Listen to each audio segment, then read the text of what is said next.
kita masing-masing.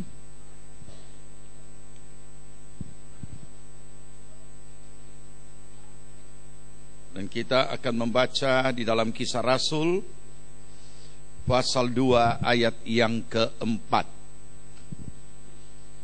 Kisah Rasul pasal 2 ayat yang keempat. Jika saudara sudah temukan, mari kita akan baca bersama-sama.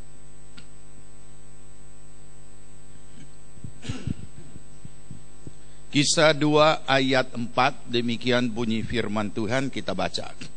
Maka penuhlah mereka dengan Roh Kudus. Lalu mereka mulai berkata-kata dalam bahasa-bahasa lain, seperti yang diberikan oleh Roh itu kepada mereka untuk mengatakannya. Amin. Puji Tuhan, silakan duduk. Malam ini lewat pembacaan firman Tuhan kita akan belajar dari kebenaran firman Tuhan dari hal baptisan Roh Kudus adalah mutlak.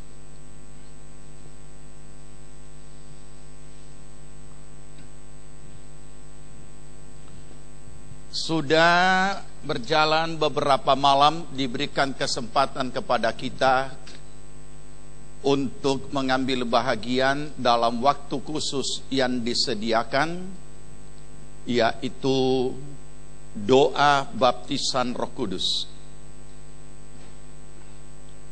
Dalam rangka peringatan kenaikan Tuhan Yesus Kristus di dalam sejarah peristiwa gereja Tuhan, mulai dari sejak keangkatan sampai 10 hari ke depan, yaitu tepatnya perayaan hari Pentakosta, Roh Kudus dicurahkan ke atas murid-murid atau para rasul. Ada beberapa bimbingan-bimbingan yang sudah diberikan kepada kita tentang baptisan Roh Kudus. Namun malam hari ini secara khusus, kebenaran yang mendasar tentang baptisan Roh Kudus akan kita belajar atau pelajari. Saudara yang dikasihi Tuhan, berbicara tentang baptisan Roh Kudus, maka pertama-tama kita perlu menyadari berbagai pemahaman dan sikap,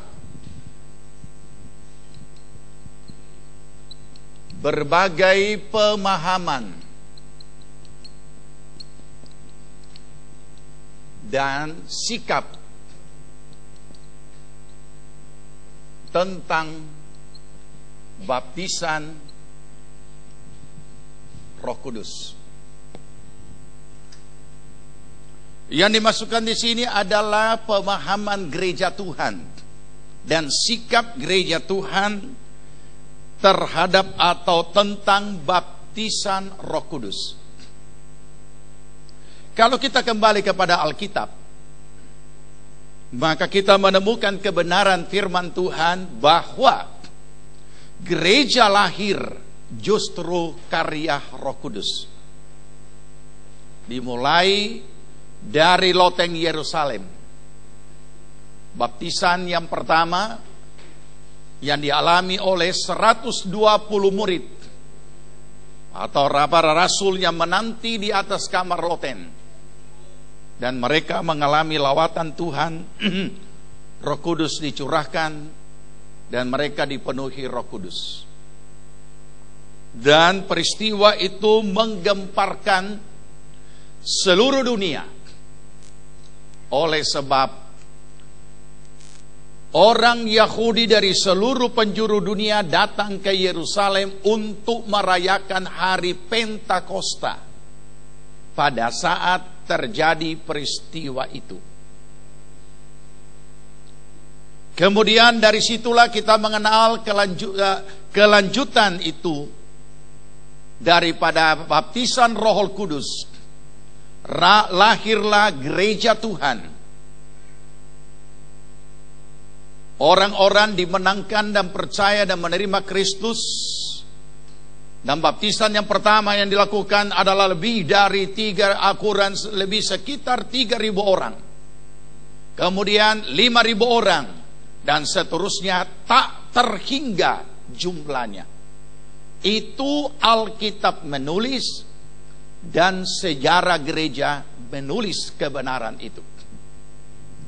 Saudara yang dikasihi Tuhan, sama seperti peristiwa pertama yang terjadi pada rasul-rasul pada saat pencurahan Roh Kudus itu, kemudian menjadi suatu kegemparan pada masa itu, sampai sekarang pun masih menjadi masalah atau berbagai pemahaman gereja Tuhan, dan kemudian pemahaman itulah, berdasarkan pemahaman itu yang akan menentukan sikap gereja Tuhan terhadap apa itu baptisan Roh Kudus.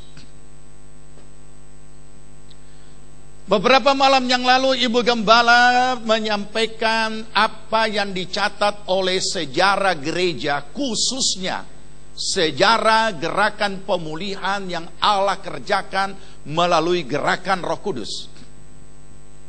Bahwa pada awal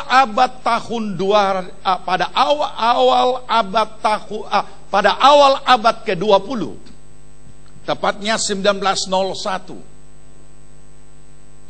peristiwa persis seperti di loteng Yerusalem terjadi kembali pada gereja Tuhan.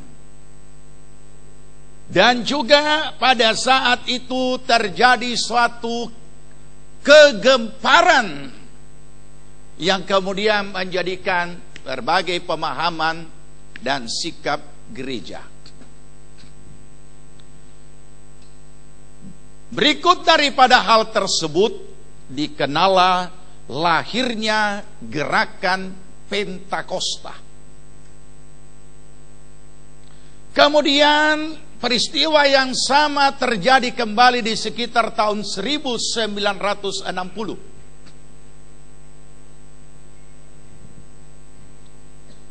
Yang juga melanda seluruh dunia.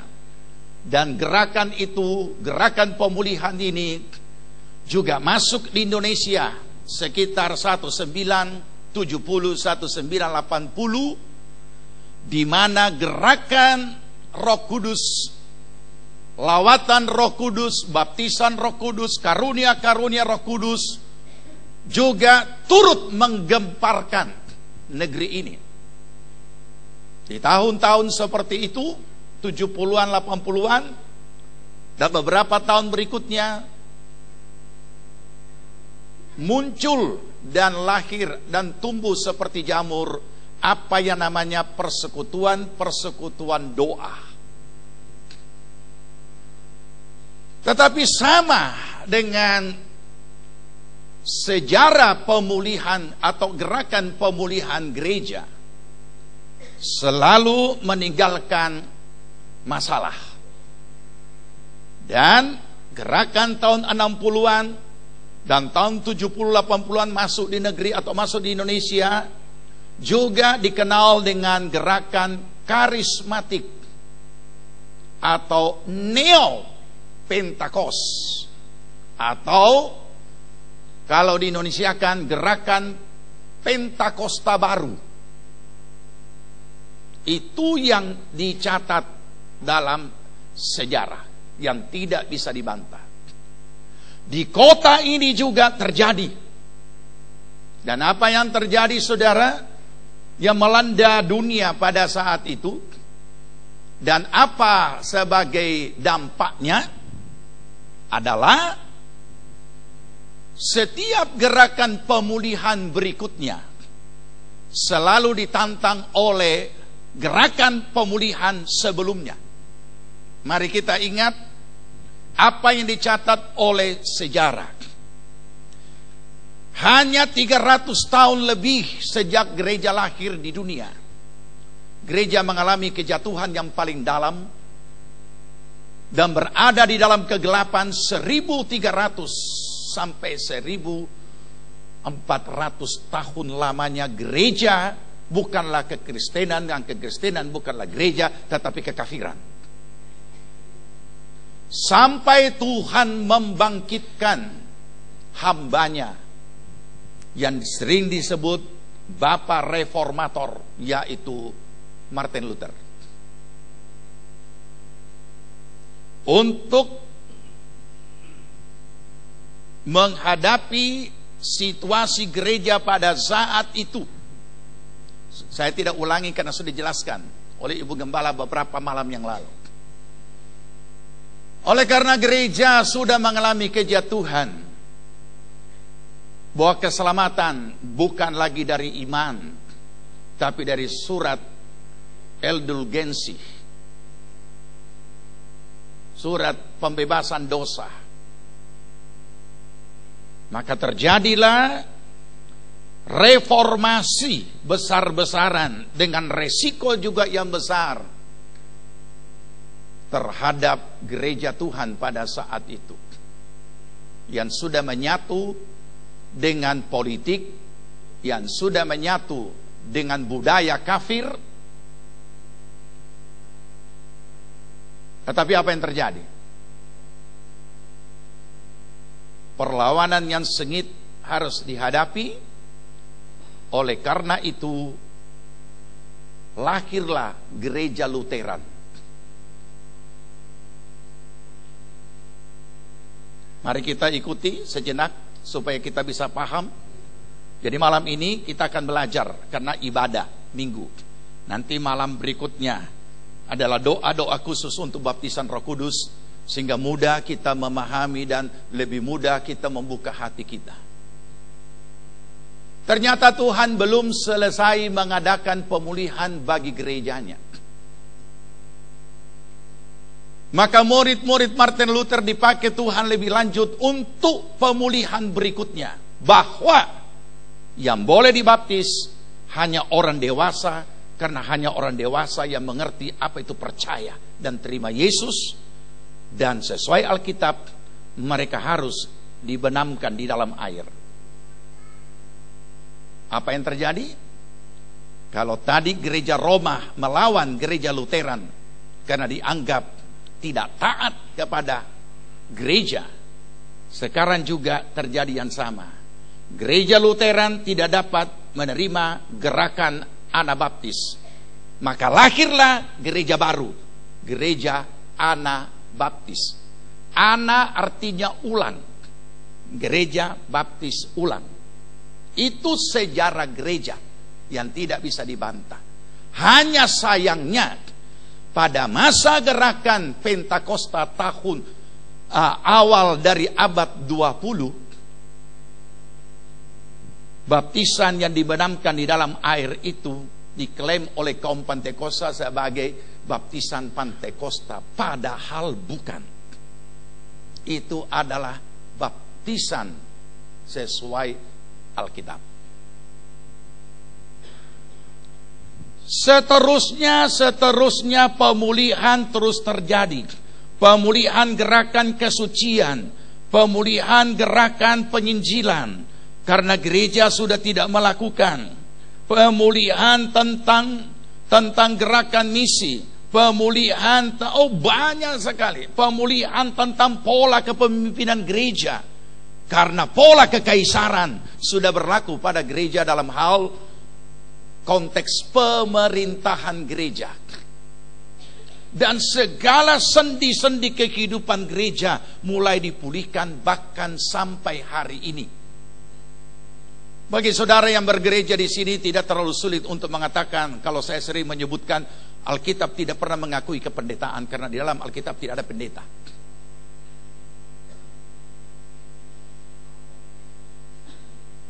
Nah, saudara, kembali kepada kebenaran firman Tuhan dan fakta sejarah. Itulah yang terjadi sampai kepada awal abad 2000.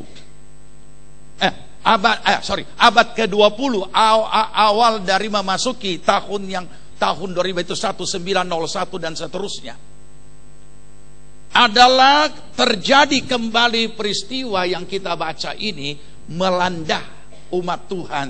Walaupun yang berdoa pada saat itu tidak terlalu banyak, tetapi sudah membuat mereka adalah pelaku sejarah atau pembuat sejarah.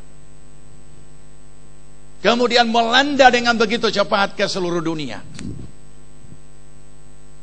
Tetapi sama seperti ini, itu adalah suatu saya mau istilahkan apa ya? Bukan juga format, tetapi itu sudah terjadi dengan sendirinya. Pemulihan berikutnya sulit diterima oleh pemulihan sebelumnya. Kenapa, saudara? Ini bahayanya. Karena kalau kita sudah dipulihkan untuk sesuatu hal, kita sering menganggap kitalah yang paling benar dan yang lain itu sesat. Nah, ini terjadi. Cukup lama gerakan Pentakosta dianggap sebagai sekte atau bidat. Saudara tahu apa itu sekte atau bidat? Ajaran sesat. Jadi cukup lama gerakan ini, bahkan gereja Pentakosta tidak dapat diterima dalam kekristenan sebagai gereja. Cukup lama. Ini akibat daripada terjadinya pencurahan kembali Roh Kudus. Dan sama seperti yang terjadi cukup lama kaum Pentakosta dianggap bidat, juga sama ketika 1960 gerakan Neo-Pentakos atau gerakan karismatik muncul sebagai gerakan pemulihan berikutnya. Siapa yang paling memusuhi mereka? Kaum Pentakosta. Sama. Kenapa, saudara? Sebab gerakan karismatik gerakan Roh Kudus yang luar biasa di tahun 1960 dan masuk di negeri ini tahun 1970 sampai 1980 itu terjadi bukan di dalam gereja Pentakosta, justru terjadi di luar orang-orang kaum Pentakosta. Sementara orang Pentakosta merasa kita orang ini yang ada Roh Kudus.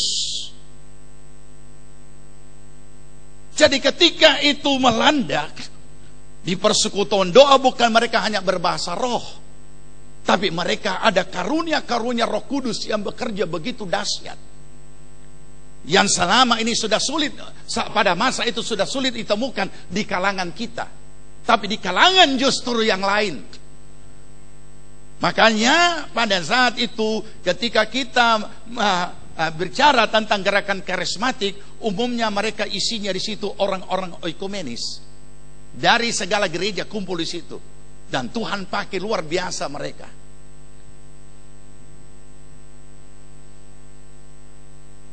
Kenapa bisa terjadi? Karena ada beberapa kebiasaan yang tidak sama. Kebiasaan yang biasa terjadi di kalangan kita adalah tentang Roh Kudus tidak gampang. Artinya, saya kasih contoh ilustrasi supaya saudara ingat lagi. Mungkin saya sudah pernah menyampaikan. Ada seorang Pentakos berteman baik dengan seorang karismatik dulunya, tapi karena saling berteman baik, jadi saling mengunjungi. Jadi orang karismatik ini duduk menunggu tuan rumah keluar, sementara dia duduk di ruangan tamu, dia so berbahasa roh. Dan tuan rumah Pentakos heran, tidak betul ini. Masa pantat belum panas duduk so berbahasa roh? Kita orang saja setengah mati menangis sampai ingus tak panjang-panjang baru bisa berbahasa roh. Itu pada saat itu terjadi kondisi seperti itu.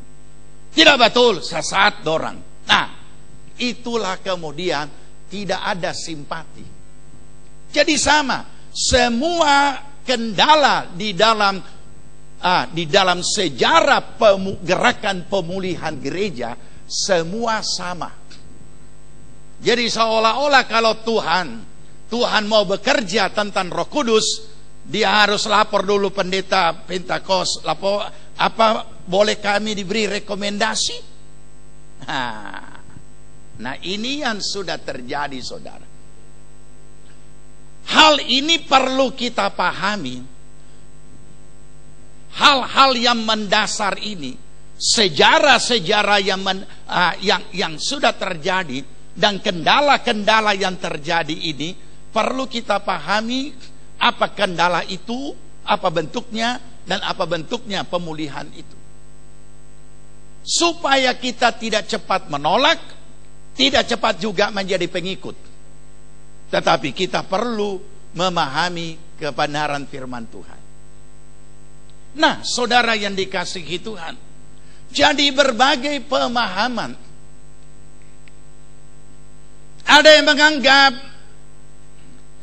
baptisan Roh Kudus hanya terjadi pada zaman rasul-rasul. Sekarang sudah tidak. Ada yang dapat menerima baptisan Roh Kudus secara kebenaran, tapi tidak dapat menerima bahasa roh. Nah, kelompok ini tidak emosional. Kelompok ini tidak histeris, baik dalam berdoa, baik dalam menyembah Tuhan. Tapi saat-saat mereka menikmati hadirat Tuhan, kita hanya melihat air mata mereka banjir meleleh, tapi tidak teriak-teriak, tidak rame-rame. Ada kelompok yang seperti ini, mengakui ada baptisan Roh Kudus, tetapi bukan bahasa roh. Nah, jadi berbagai pemahaman itu akan menentukan sikapnya. Ada juga los semua dengan prinsip di mana ada roh, di situ ada kebebasan. Nah, maka kita pun melihat bebas merdeka, mau teriak, mau tagiling-giling, mau apa semua, ya oke saja. Ada juga yang seperti itu. Nah, saudara, supaya kita dapat memahami kebenaran ini, maka kita perlu melihat pembuktian Alkitab bahwa baptisan Roh Kudus itu mutlak. Bukan cuma sekedar jadi orang percaya. Sekedar jadi orang percaya kemudian mati masuk surga, oke. Tetapi menjadi orang percaya kemudian menjalani hidup baru, mutlak harus mengalami baptisan Roh Kudus. Kalau tidak, kita tidak akan mampu menjalani hidup baru kita. Dan yang lama tidak pernah berlalu.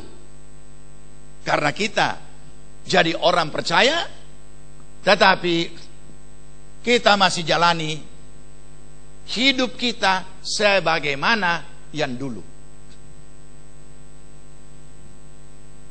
Baik, mari sekarang kita melihat Alkitab kita masing-masing.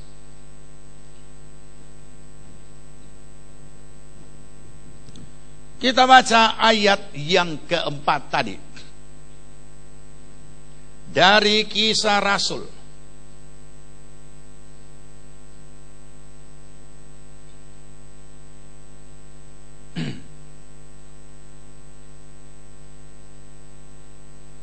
Kisah Rasul pasal yang kedua, ayat yang keempat.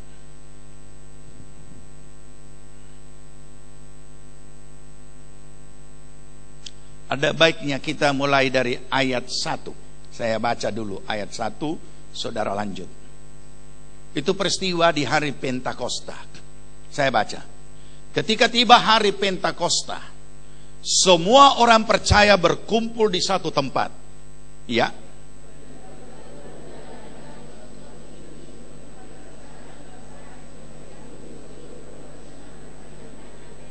Ulang. Tidak perlu lari-lari bacanya. Baca seperti saya baca. 2, 3.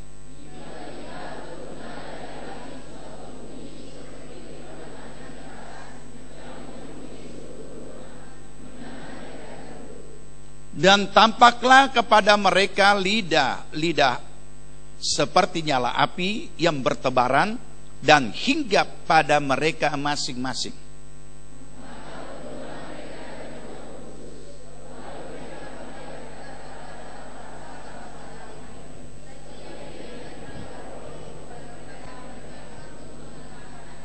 Ya. Ayat 5 supaya kita paham. 2, 3 sama-sama. Waktu itu di Yerusalem diam orang-orang Yahudi yang saleh dari segala bangsa di bawah kolong langit. Sampai situ.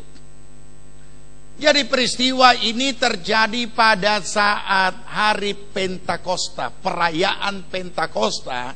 Itu semua orang Yahudi dari seluruh penjuru dunia datang ke situ untuk berhari raya.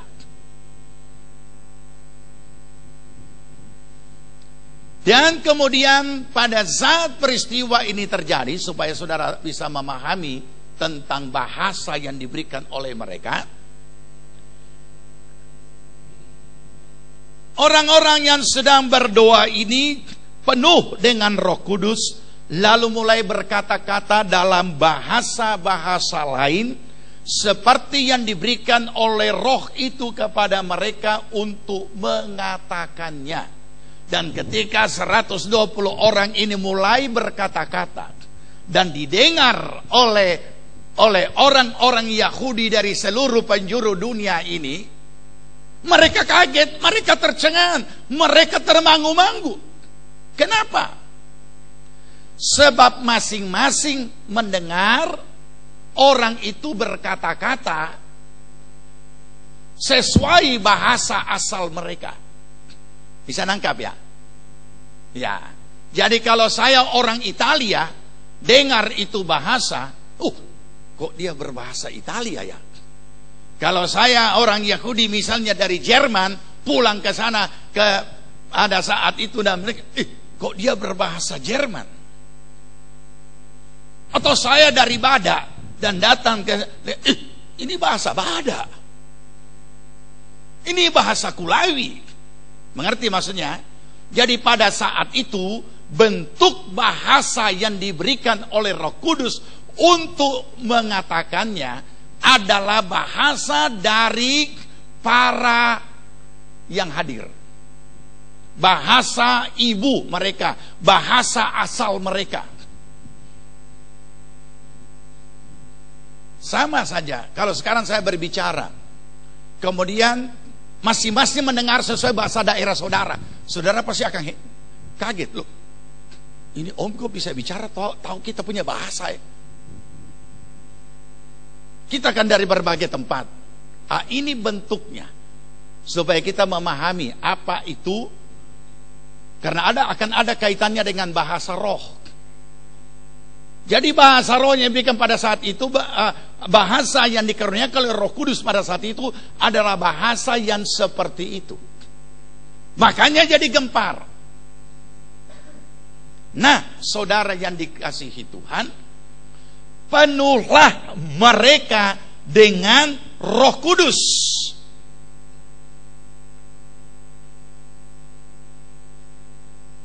Dan dilihat di situ adanya lidah-lidah api. Dikatakan bertebaran hinggap pada mereka masing-masing. Bukankah peristiwa yang sama sudah terjadi pada awal abad ke-20? Bukankah peristiwa yang sama terulang kembali pada 1960? Sehingga orang berlari-larian membawa ember mau siram itu gereja, dikira terbakar, padahal tidak ada. Orang lagi berdoa di dalam. Tapi kita tidak bahas tentang api itu. Tetapi yang kita mau belajar kebenaran tentang adanya baptisan Roh Kudus. Nah, saudara yang dikasihi Tuhan, Jadi orang-orang pada saat itu menjadi tercengang-cengang.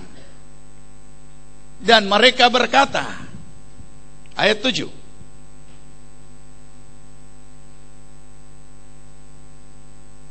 Ayat 6 lebih bagus. Sama-sama. Ketika turun bunyi itu, berkerumunlah orang banyak.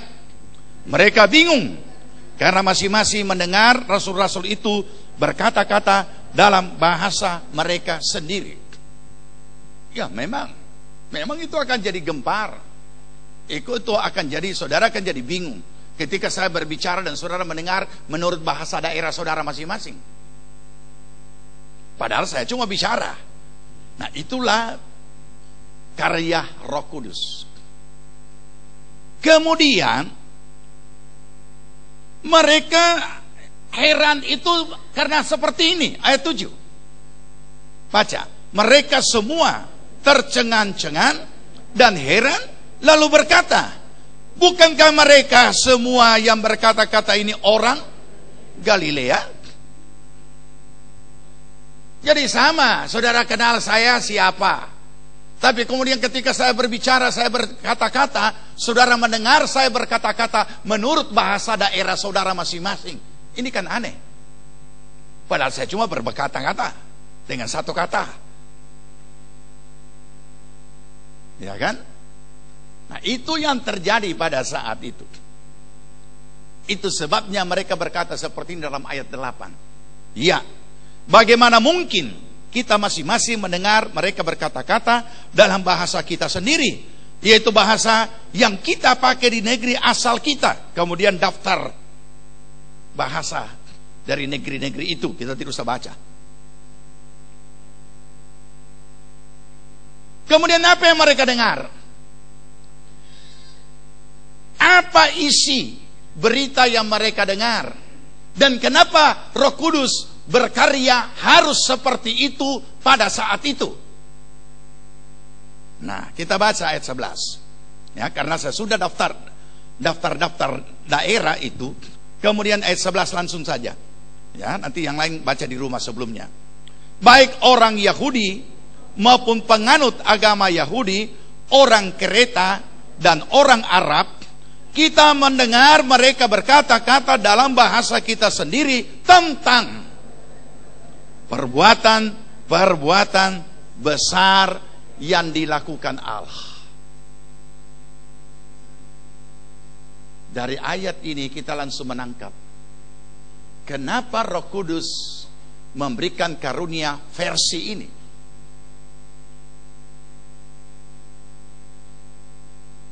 Ini luar biasa, saudara.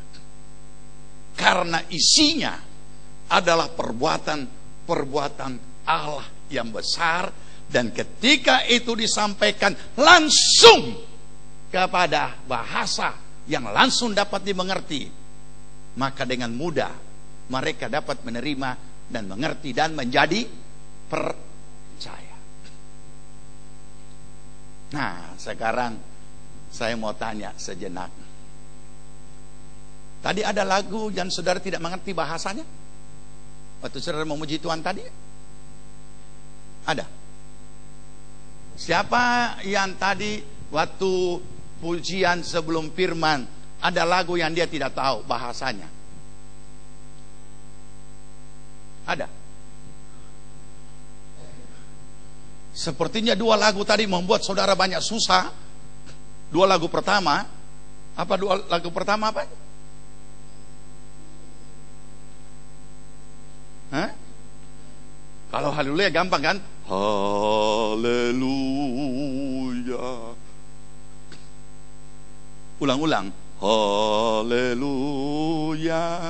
Yang tidak tahu pun pasti tahu karena cuma haleluya. Terus selanjutnya apa? For the Lord. Hah? For the Lord God mighty. Apa? Apa yang kau masuk itu? For the Lord God mighty. Apa yang dimaksud? Saudara mengerti? Nah, sekarang kita sharingnya karena kita mau belajar lebih dalam.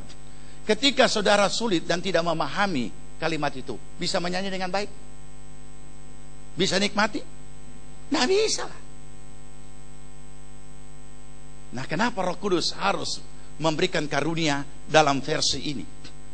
Sampai kepada orang itu dapat menangkap dengan bahasa daerah asalnya.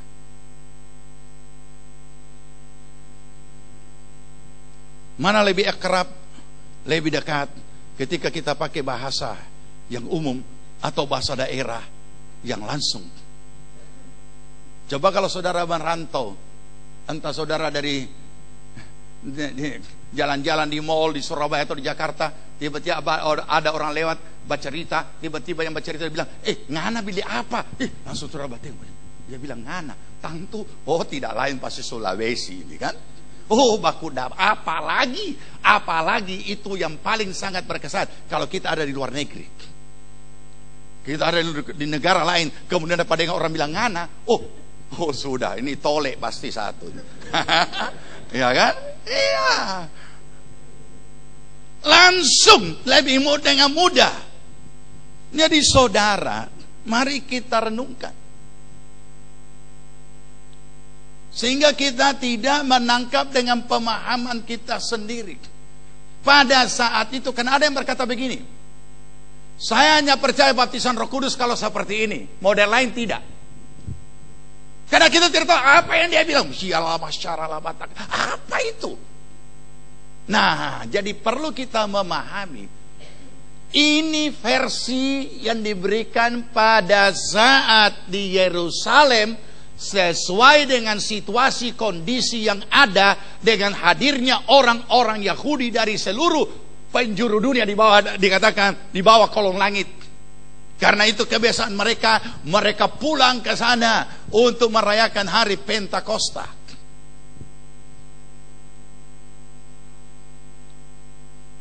Nah, sesudah terjadi itu, ada yang terheran-heran, ada juga yang menyindir. Mari kita baca ayat 13. 12 tercengang. Mereka semua tercengang-cengang dan sangat termangu-mangu sambil berkata seorang kepada yang lain,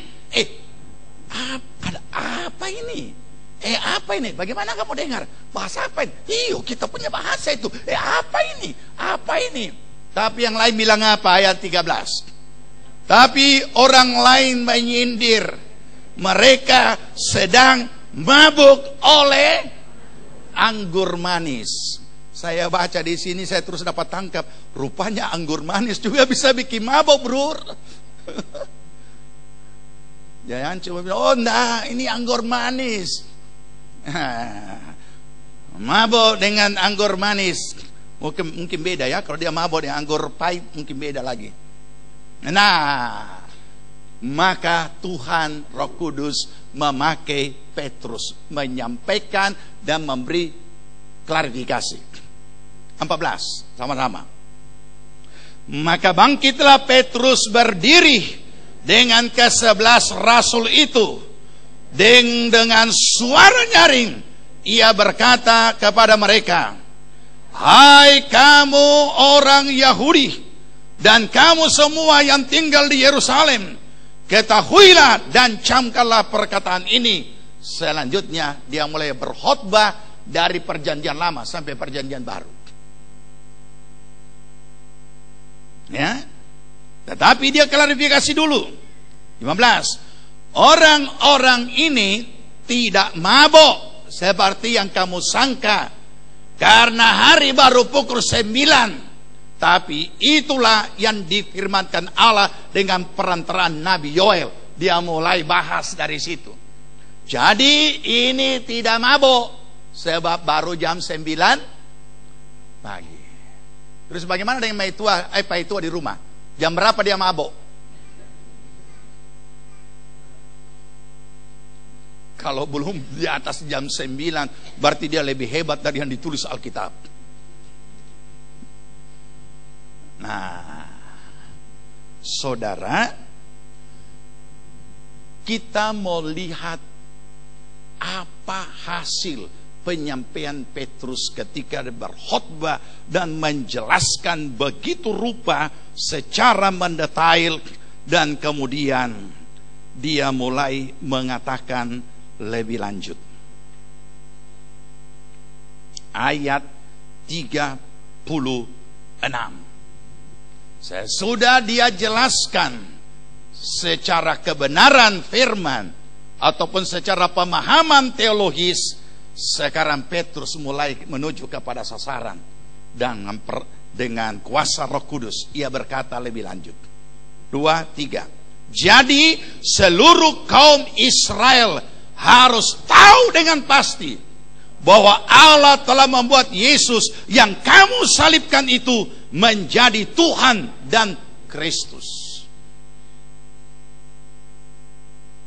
Hai orang-orang Yahudi, kamu harus tahu Yesus yang sudah kamu bunuh itu adalah Tuhan.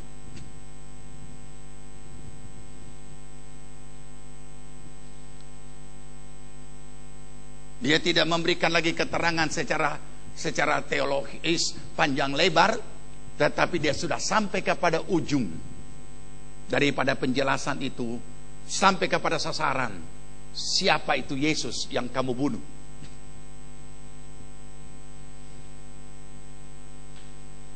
Dan sampai di sini, apa reaksi orang-orang ini? 37. Ketika mereka mendengar hal itu, hati mereka sangat terharu. Lalu mereka bertanya kepada Petrus dan rasul-rasul yang lain. Lanjut. Apakah yang harus kami perbuat, saudara-saudara? Ini terjemahan ini terlalu lemah. Terjemahan yang lain berkata seperti ini. Ketika mereka mendengar hal itu, hati mereka sangat pedih, tak tusuk. Kenapa? Karena mereka baru tahu Yesus Kristus yang sudah mereka bunuh itu adalah Mesias. Saudara tahu, orang-orang religius seperti orang-orang Yahudi ini, kalau mengetahui dirinya berdosa, jangankan orang-orang yang religius, orang-orang secara umum saja, ketika dia membunuh orang yang tidak bersalah, menghukum orang yang tidak bersalah, itu dikejar, jiwanya dikejar seumur hidup tidak tenang.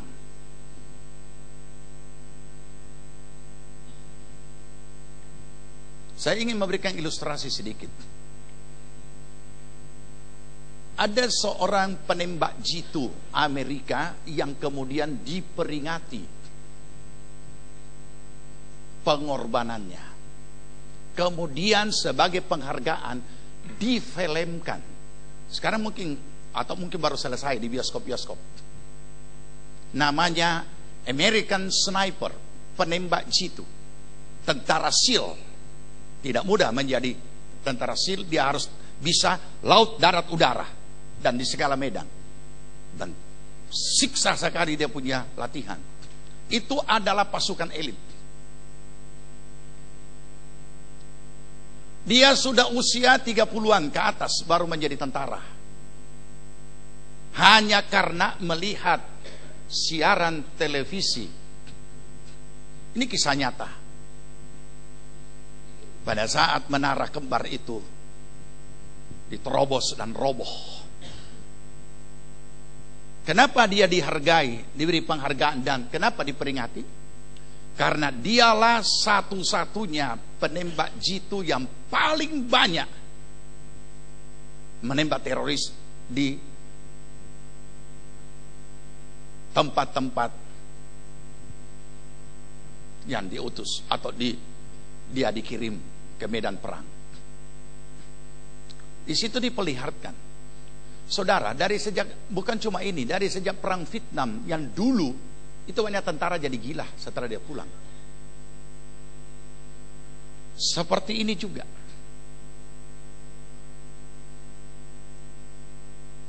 Karena dia ditempatkan di tempat yang tertentu untuk menjadi penembak jitu. pada saat pasukan ini masuk ke sarang teroris, dia sudah lihat di teropong senjata ada 2 orang. 1 orang ibu, 1 orang anak kecil.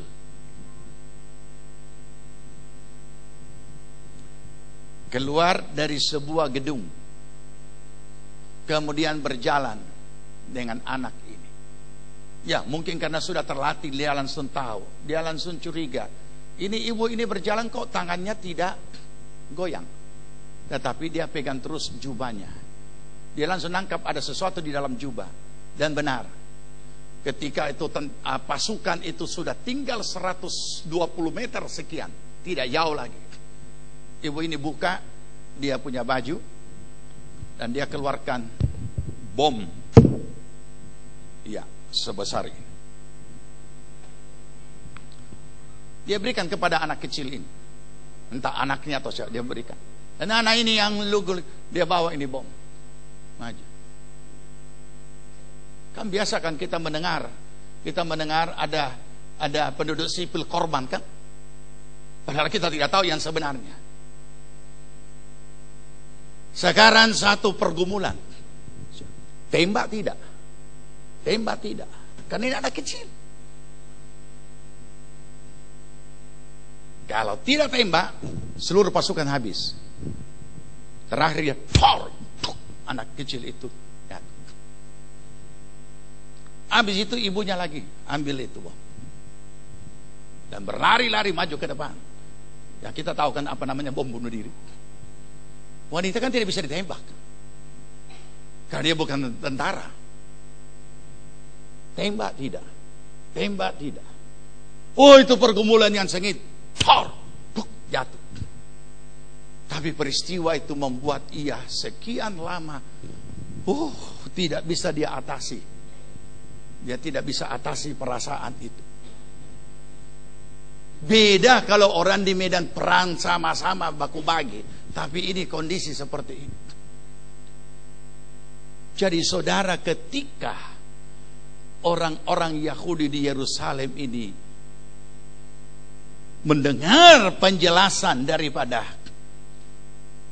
khotbah Petrus, hendaklah seluruh orang Yahudi atau orang Israel tahu dengan pasti. Kalimat itu memakai kata tahu dengan pasti bahwa Yesus Kristus yang kamu bunuh itu adalah Mesias.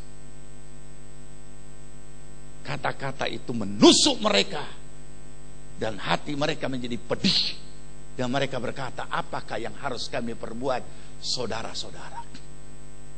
Ini pengakuan dosa. Mari, kebenaran berikutnya kita temukan dalam jawaban Petrus.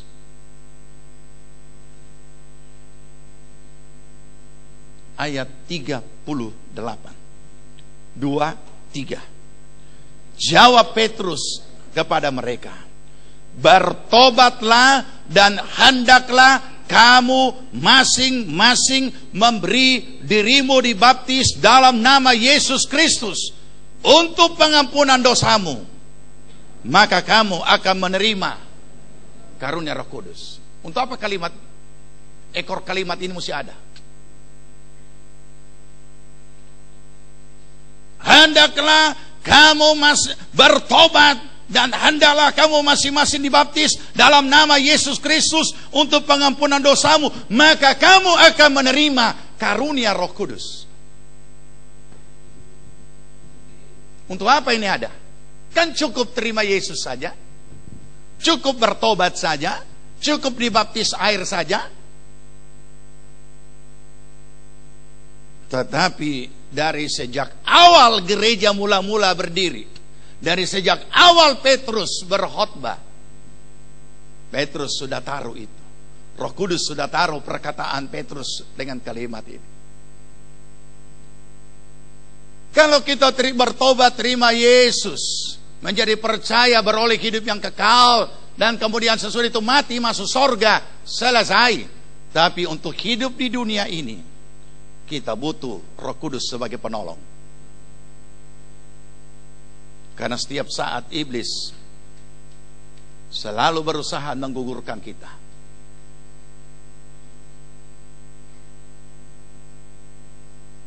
Jadi saudara, dari sejak awal gereja lahir, kebenaran ini sudah ditaruh sebagai dasar yang teguh.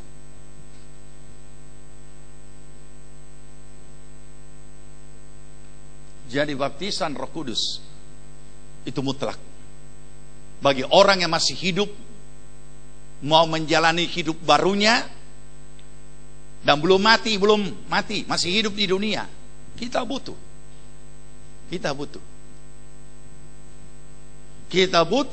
Roh Kudus tinggal di dalam diri kita. Bukan hanya kita memahami Roh Kudus sebagai pemahaman teologia atau teologis, bahwa ada Bapa, Anak, dan Roh Kudus. Saya percaya, seperti pengakuan iman, aku percaya akan Yesus Kristus, ya kan? Di pengakuan iman itu kan ada Bapa, Anak, dan Roh Kudus. Tetapi hanya secara pemahaman teologis, tidak dialami secara pribadi. Padahal ini mutlak. Ini mutlak. Nah, saudara, kelanjutan daripada itu yang terjadi adalah mereka semua, sekian banyak orang, sekitar 3.000 orang banyaknya, menerima Yesus, menyerahkan diri mereka untuk dibaptis, dan kemudian mereka hidup berjemaat. Kenapa mereka bisa hidup berjemaat dengan baik? Sehingga kemudian ada kehidupan kasih Kristus yang mengalir, bahkan punya satu prinsip filosofi hidup, semua milik bersama, segala fasilitas yang ada. Dan yang lebih, membagikan kepada yang kurang.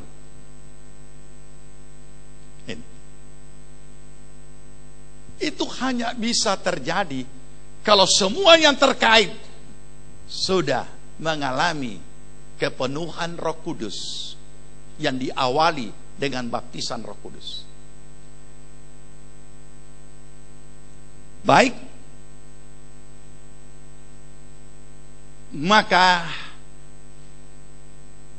terjadilah peristiwa berikutnya. Petrus dan kawan-kawan masuk ke bait Allah lewat pintu elok, dan di situ ditemukan seorang yang lumpuh dari sejak lahirnya, meminta sedekah. Memandang Petrus dan mengharapkan sesuatu. Petrus berkata, emas dan perak tidak ada padaku, tapi apa yang ada padaku kuberikan kepadamu. Di dalam nama Yesus Kristus orang Nazaret itu, bangkit dan berjalanlah. Dan dia bangkit dan berjalan, dan gempar lagi orang-orang Yahudi dan kemudian imam-imam kepala dan lain sebagainya, sehingga orang ini diinterogasi. Rasul-rasul juga diinterogasi. Dan terakhir, tidak ada cara untuk mereka, bukan hanya menginterogasi, maka mereka mengintimidasi, mengancam. Kamu tidak boleh lagi memberitakan tentang Yesus Kristus. Tapi rasul-rasul berkata, timbanglah sendiri. Apa yang mana yang harus kami taat kepada Allah atau taat kepada kamu? Mereka tidak pernah duga bahwa ada jawaban yang seperti itu. Oleh karena pekerjaan kuasa Roh Kudus, orang-orang yang kelihatan lemah, tak berdaya, dan orang-orang yang hanya sederhana sekarang menjadi pahlawan-pahlawan, dan mereka menjadi pemberani yang luar biasa. Saya sudah ditangkap, saya sudah diinterogasi, saya sudah diintimidasi, kemudian dilepas, dan mereka ceritakan kepada jemaat atau orang-orang percaya. Apa yang mereka lakukan? Pasal 4.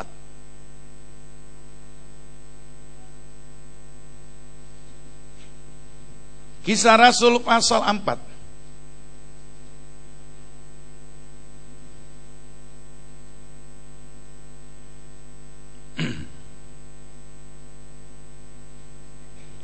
Kisah Rasul pasal 4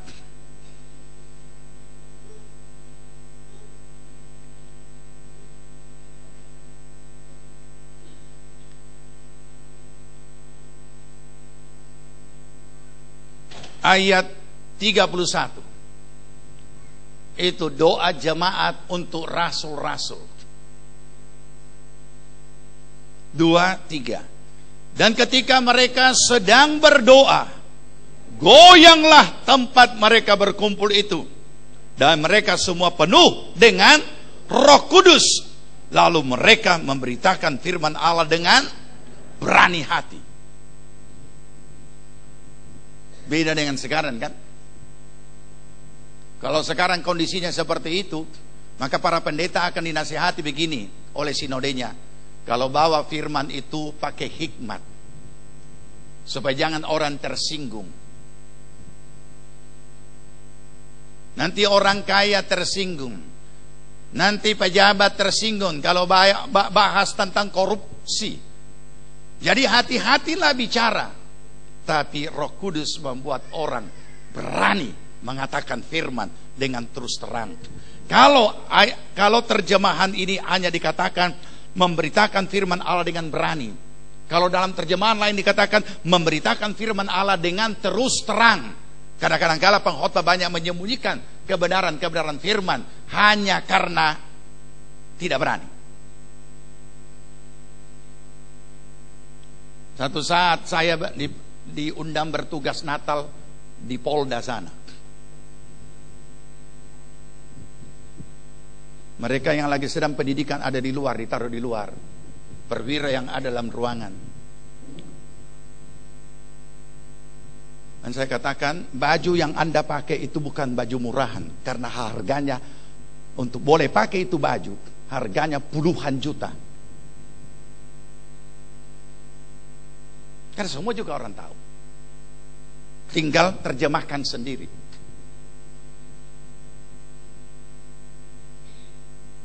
Nah, saudara yang dikasihi Tuhan,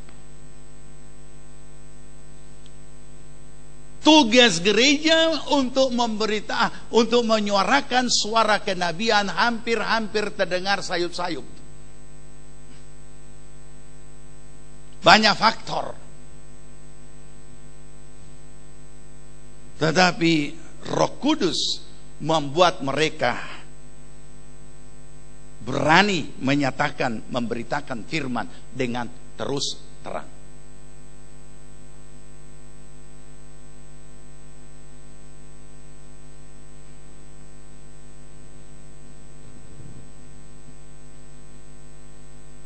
Saudara,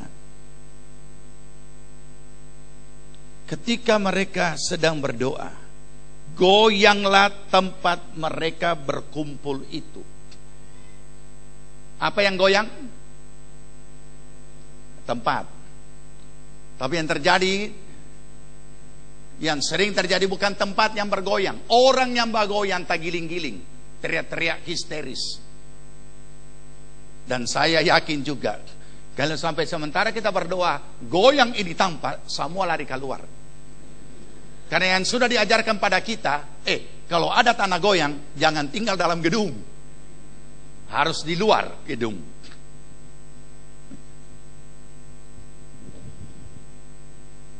Baik, kita sudah menemukan pembuktian. Karena memang pembuktian-pembuktian yang sedang kita bukakan untuk mempelajari tentang topik baptisan Roh Kudus adalah mutlak.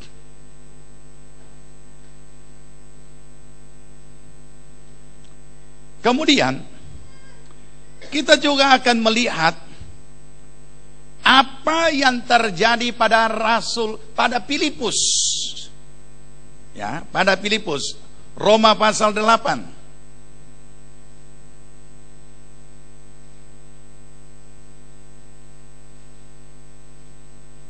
Roma pasal 8 kita baca dulu ayat 1, ya. Ya, Saulus juga setuju bahwa Stefanus mati dibunuh. Pada waktu itu mulailah penganiayaan yang hebat terhadap jemaat di Yerusalem. Mereka semua kecuali rasul-rasul tersebar ke seluruh daerah Yudea dan Samaria. Kemudian langsung kita baca ayat 4. Mereka yang tersebar itu menjelajah seluruh negeri itu sambil memberitakan Injil. Pasal 8 ayat 5. Dan Filipus pergi ke suatu kota di Samaria dan memberitakan Mesias kepada orang-orang di situ. 6. Ketika orang banyak itu mendengar pemberitaan Filipus dan melihat tanda-tanda yang diadakannya, mereka semua dengan bulat hati secara aklamasi menerima apa yang diberitakannya itu. Pasal 8 ayat 7 sekarang. Kisah Rasul. Apa yang saudara baca? Oh, Roma tadi saya bilang. Oh sorry, minta maaf. Pantas semua diam. Kisah Rasul. Minta maaf kalau tak salah bicara. Roma 8. Ya, tentang hidup dalam roh itu kalau Roma 8. Ya, betul. Hidup dalam roh. Oke, sekarang ayat 6 dari Roma. Roma lagi muncul. Gereja Roma. Kisah Rasul 8 ayat 6. Ketika orang banyak itu mendengar pemberitaan Filipus dan melihat tanda-tanda yang diadakannya, mereka semua dengan bulat hati menerima apa yang diberitakannya itu. Sebab dari banyak orang yang kerasukan roh jahat, keluarlah roh-roh itu sambil berseru dengan suara keras, dan banyak juga orang lumpuh dan orang timpang yang disembuhkan. 8.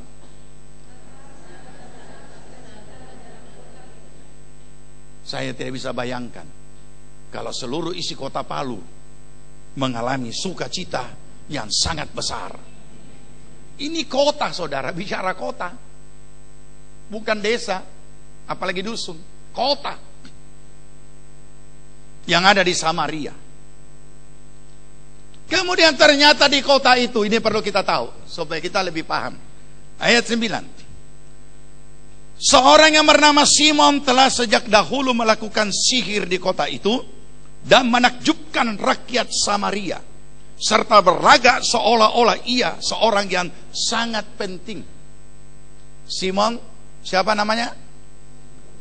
Nah, hati-hati ya, Simon ada banyak. Ada Simon Petrus, ada Simon tukang sihir. Saudara Simon apa? Ya, jadi jangan salah pilih nama, harus jelas. Nah, Simon tukang sihir. Ada juga Simon orang Farisi yang ada pelacur di rumahnya itu. Ya, itu Simon orang Farisi. Nah, ini Simon orang tukang sihir. Jadi perhatikan ya, ini di kota ini yang terjadi, menakjubkan seluruh rakyat Samaria. Nah, karena dia ini orang yang hebat, menakjubkan, saya harus jelaskan dulu singkat ya. Sihir dengan sulap beda. Sulap itu hanya trik-trik manipulasi, trik untuk membuat kita, kok bisa gajah tiba-tiba hilang? Kok bisa ditusuk sini, tembus sana tidak apa-apa? Kok bisa DP kepala di sini, DP badan di sini? Nah, tetapi setelah ada lagi tayangan membongkar trik-trik sulap, kemudian kita paham, aduh, kita orang cuma dikasih bodoh, ada orang dan di dalam, ya kan? Itu sulap. Tapi kalau sihir beda. Sihir itu memakai kuasa gelap. Ini bukan trik. Jadi jangan coba-coba, ya. Jangan coba. Banyak orang juga tidak mengenal teknik-teknik trik sulap, sehingga yang aneh-aneh dipikir, oh ini tidak betul ini. Ini pasti pakai kuasa gelap. Setelah dibongkar, oh ada orang bersembunyi di bawah setengah badan. Nah, ya, ini beda. Kemudian dengan sihirnya ia membuat orang jadi takjub. Ya, makanya dulu kan untuk untuk daerah-daerah Eropa, mereka lambangnya itu nenek pakai naik sapu kan, terbang naik sapu. Kalau di rumah sapu yang Malayan, itu yang lempar.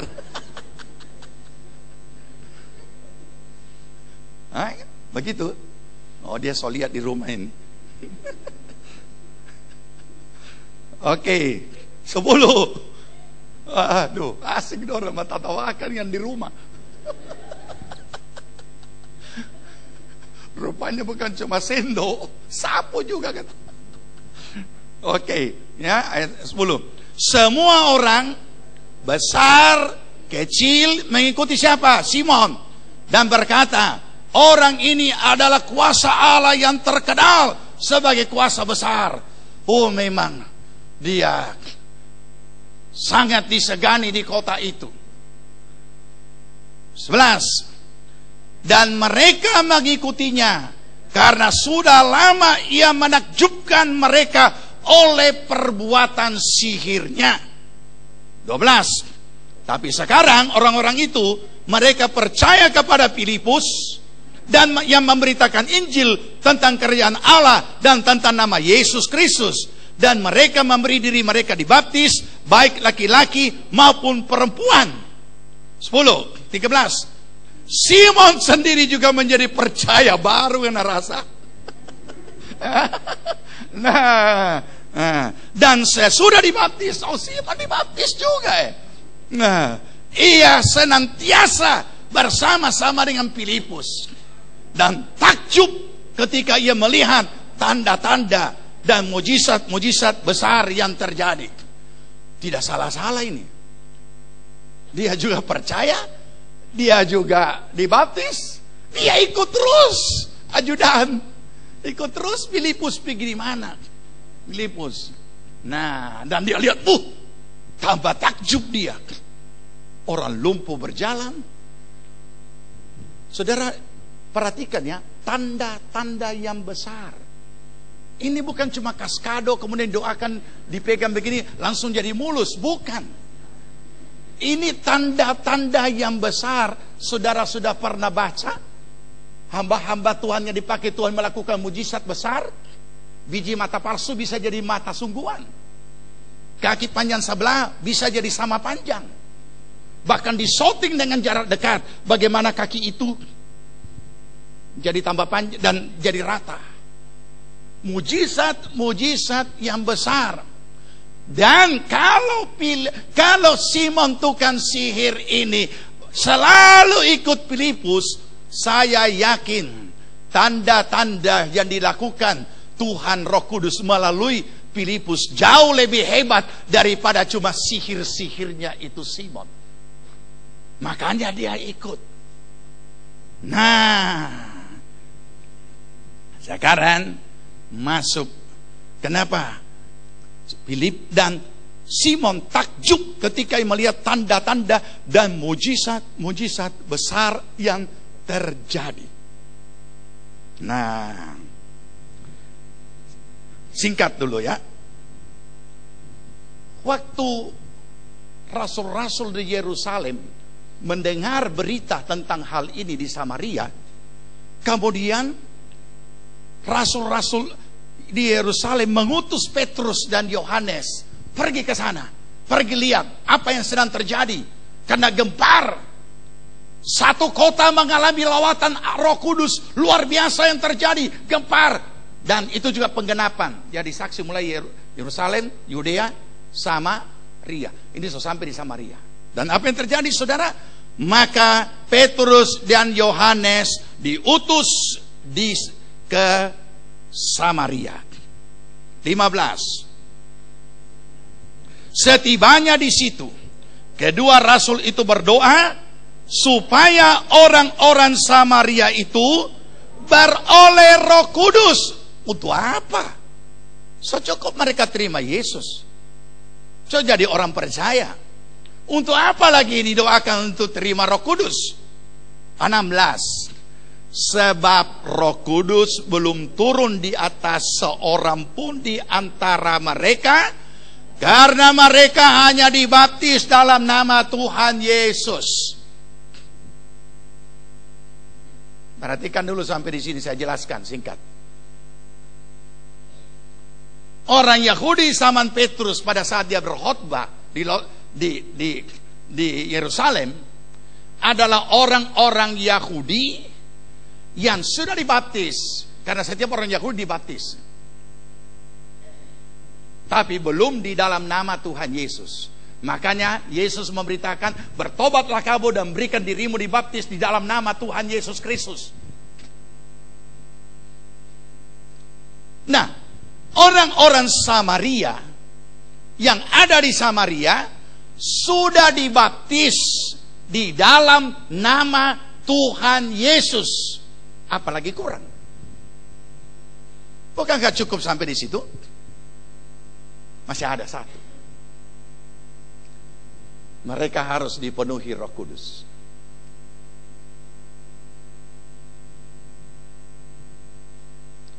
Kemudian ayat 17.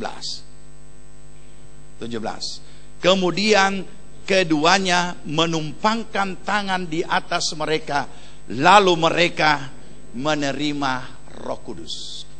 Perhatikan baik-baik kalimat-kalimat yang ada dalam ayat-ayat ini. Roh Kudus belum turun di atas seorang pun di antara mereka. Jadi kebenaran baptisan Roh Kudus bukan hanya sekedar pengetahuan teologis atau pemahaman teologis bahwa kami mengakui Roh Kudus, tetapi pengalaman tersendiri baptisan Roh Kudus kehadap tiap-tiap orang, oh kami tidak terima. Tidak bisa, saudara. Karena bicara soal Roh Kudus dan baptisan Roh Kudus yang harus diterima oleh tiap-tiap orang adalah pengalaman-pengalaman pribadi secara real dalam kehidupan tiap-tiap pribadi. Sama, pengalaman iman kita dibaptis, seluruh tubuh kita basah, kita rasakan, kita alami seluruhnya. Dan sama, bukan hanya pemahaman secara umum, tapi pengalaman-pengalaman pribadi tersendiri. Baik,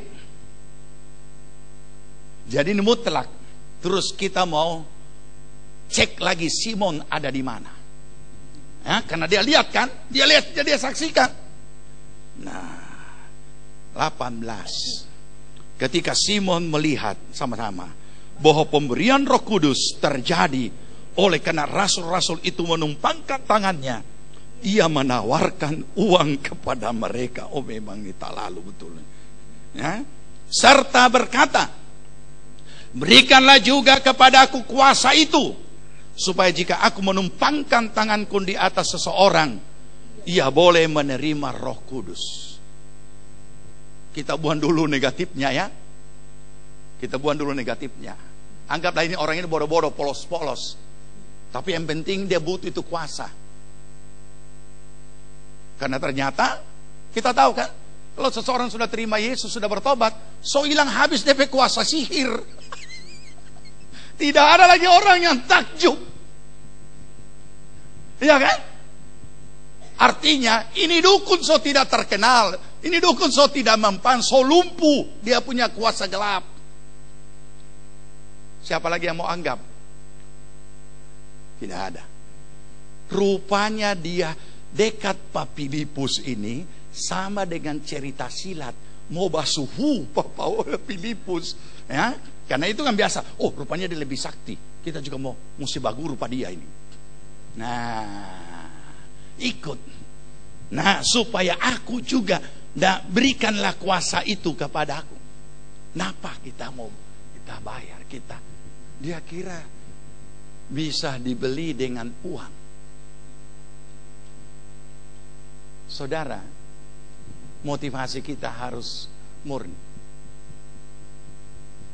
Roh Kudus diberikan kepada kita sebagai penolong, dan karunia-karunia Roh Kudus bekerja sesuai dengan kehendaknya, bukan yang kita punya mau. Tapi apa kata Petrus? Tapi Petrus berkata kepadanya ayat 20, binasalah kiranya uangmu itu bersama dengan engkau, karena engkau menyangka bahwa engkau dapat membeli karunia Allah dengan uang. Tidak ada bagian atau hakmu dalam perkara ini, sebab hatimu tidak lurus di hadapan Allah. Jadi bertobatlah dari kejahatanmu ini dan berdoalah kepada Tuhan supaya mengampuni niat hatimu, sebab kulihat bahwa hatimu telah seperti empedu yang pahit dan terjerat dalam kejahatan. Jawab Simon, hendaklah kamu berdoa untuk aku kepada Tuhan, supaya kepadaku jangan kiranya terjadi segala apa yang telah kamu katakan itu. Dia disuruh berdoa, dia lagi disuruh minta doa.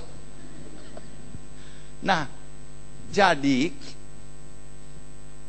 kebenaran baptisan Roh Kudus ini mutlak.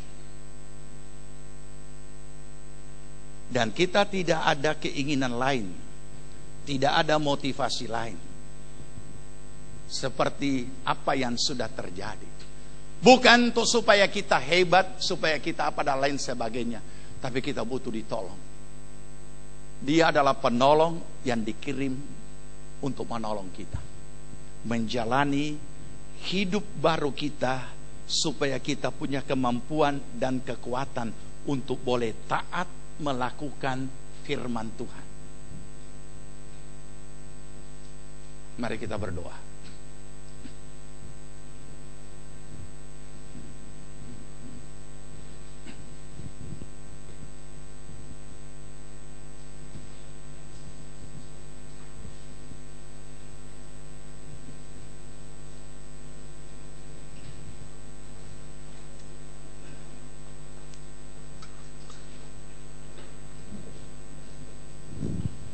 Peganglah tanganku Roh Kudus, kita nyanyikan pujian ini.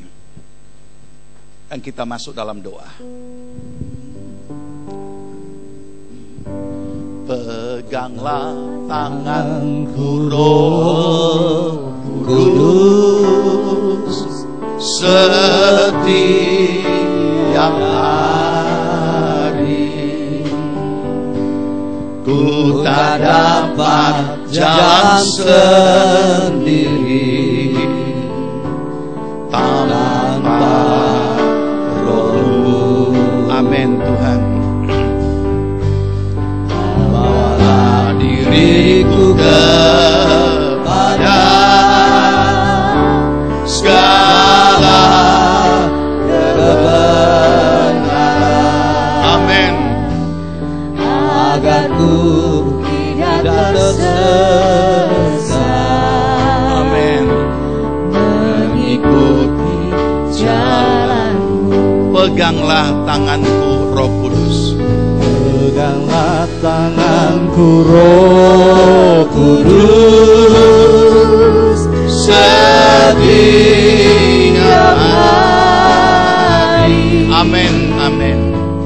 Ku tak dapat jalan sendiri tanpa Roh-Mu. Amin Yesus. Haleluya. Bawalah diriku kepada haleluya segala kebenaran, agar ku tidak tersesat. Amin. Mengikuti jalan-Mu. Agar ku tidak tersesat. Agar ku tidak tersesat. Mengikuti jalan-Mu. Agar ku tidak tersesat Tuhan. Agar ku tidak tersesat. Mengikuti jalan-Mu. Terima kasih malam ini kami boleh belajar kebenaran firman, supaya ini boleh mendasari kami untuk malam-malam berikutnya. Kami boleh memiliki kerinduan yang begitu kuat, kehausan yang begitu kuat, untuk kami boleh mengalami baptisan Roh Kudus. Tuhan, Engkau tilik setiap keadaan jemaat di dalam pergumulan kehidupan mereka, baik secara pribadi, rumah tangga, keluarga, usaha, pekerjaan, dan di seluruh sendi kehidupan mereka. Tuhan, Engkau kiranya menolong. Pertolongan daripada Roh Kudus secara nyata boleh mereka nikmati dalam kehidupan mereka. Segala pekerjaan kuasa si jahat yang mau mengambil keuntungan dengan cara apapun dalam kehidupan jemaat Tuhan di tempat ini. Di dalam nama Tuhan Yesus Kristus, kami ikat, patahkan, dan hancurkan semuanya oleh kuasa darah Tuhan Yesus Kristus. Terima kasih Tuhan. Tanamkan kebenaran-Mu di dalam hati kami. Amen. Supaya kami menyadari bahwa kami harus dan mutlak dipenuhi Roh Kudus. Amen. Terima kasih Tuhan. Terpuji nama Tuhan. Sebelum kami akhiri ibadah kami mau menyatakan kasih kami kepadamu dengan apa yang akan kami persembahkan. Sucikan hati pikiran kami Tuhan, agar apa yang kami persembahkan kami lakukan dari hati yang mengasihi Tuhan, sehingga kami diberkati Tuhan. Amen. Di dalam nama Tuhan Yesus Kristus. Amin. Silakan duduk jemaat Tuhan, kita nyanyikan pujian tadi kembali dan kita bawa persembahan kita.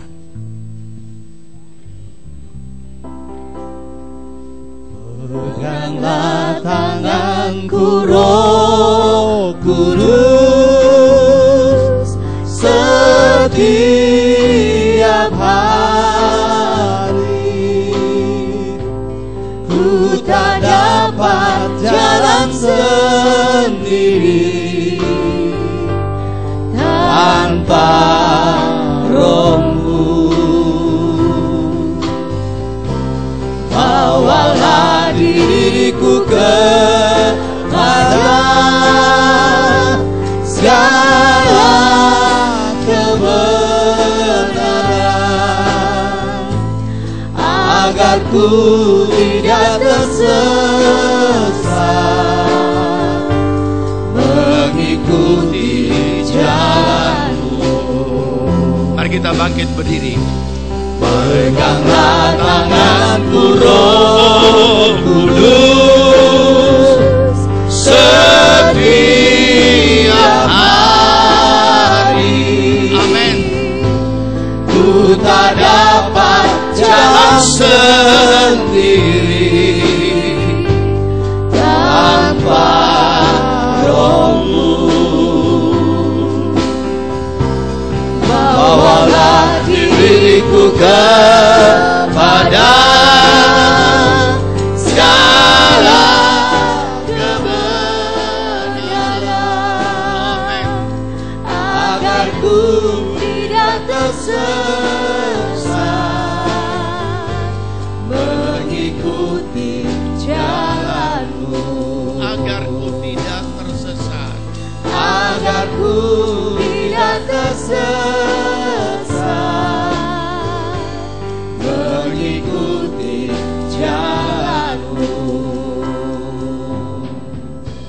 Jemaat Tuhan yang dikasihi Tuhan, terimalah berkat damai sejahtera dari Tuhan Yesus Kristus. Kecintaan Allah Bapa dalam persekutuan Roh-Nya yang kudus adalah kiranya tinggal menyertai kita sekalian. Dibuatnya kita hidup bijaksana, sehingga berhasillah segala apa yang kita kerjakan sampai berkelimpahan, dari sekarang sampai Tuhan Yesus datang kembali. Amin. Puji Tuhan, kita bersolat teduh sejenak sebelum pulang. Tuhan Yesus memberkati.